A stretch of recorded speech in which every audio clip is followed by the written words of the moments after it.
Two videos back, we ended with the following slide, indicating that there are two ways for atoms to achieve a closed valence shell. In the last video, we focused on number one, which was donating and accepting electrons. In this video, we're going to look at sharing of valence electrons. And just as the easiest way to look at donation and acceptance involved looking at an example, so we'll do the same thing here. We'll look at a couple examples. Here we have two oxygen atoms, both with the second shell as its valence shell, both with 6 electrons in that shell, both of them 2 electrons away from a closed valence shell. If they could share a pair of electrons, if the oxygen on the left would share 2 of its electrons with the oxygen on the right, with it contributing 2 electrons, they would be 4 electrons shared between them, and the shared electrons would bring each of their valence shells up to 8, at least part of the time, because they're shared, they don't have them all the time. But it's better to have a closed valence shell some of the time than not at all. So let's look at what happens when these two atoms share valence electrons. We get 2 pairs of shared valence electrons again. This is what's called a covalent bond. Translate the name. Co, together, valent is a reference to the valence electrons. It's the attraction between 2 atoms that results from sharing valence electrons. The product of covalent bonding is molecules. So here we see an oxygen molecule, as in oxygen gas, O2. That's its symbol.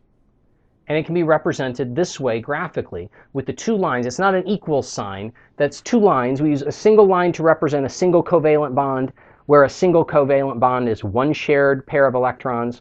Since these 2 oxygen atoms are sharing 2 pairs, they get a double bond or 2 lines. A molecule, again, is 2 or more atoms joined by covalent bonds. So here is our oxygen gas, which is a molecule. Each nucleus has a closed valence shell part of the time in this case. That's worth noting. This particle, this molecule, is electrically neutral. There are 16 protons and 16 electrons. Okay? And the 2 atoms, the 2 nuclei, share the valence electrons equally. And we end up with this particle called a molecule of oxygen. Let's look at another example, this time involving 3 atoms, not all of the same element. Here we have oxygen in the middle again, and we have 2 hydrogen atoms.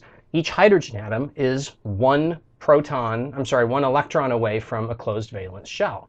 If each of the 2 hydrogens shared with oxygen, that would give oxygen the 8 that it's looking for, and each hydrogen 2 that it's looking for. So when we allow them to move together and share their valence electrons, we get an oxygen covalently bound to 2 hydrogens, or water. That's what we're looking here. This is a water molecule. H2O, also shown this way with a single bond each between oxygen and hydrogen. We have 3 nuclei with 10 protons, surrounded in total by 10 electrons. Again, water molecules are electrically neutral. So each nucleus has a closed valence shell part of the time. A molecule is 2 or more atoms joined by covalent bonds, and that covalent bond is the attraction between 2 atoms resulting from shared valence electrons. You may have caught at least once during this movie, I referenced sharing as being equal when I was talking about the 2 oxygen atoms forming oxygen gas.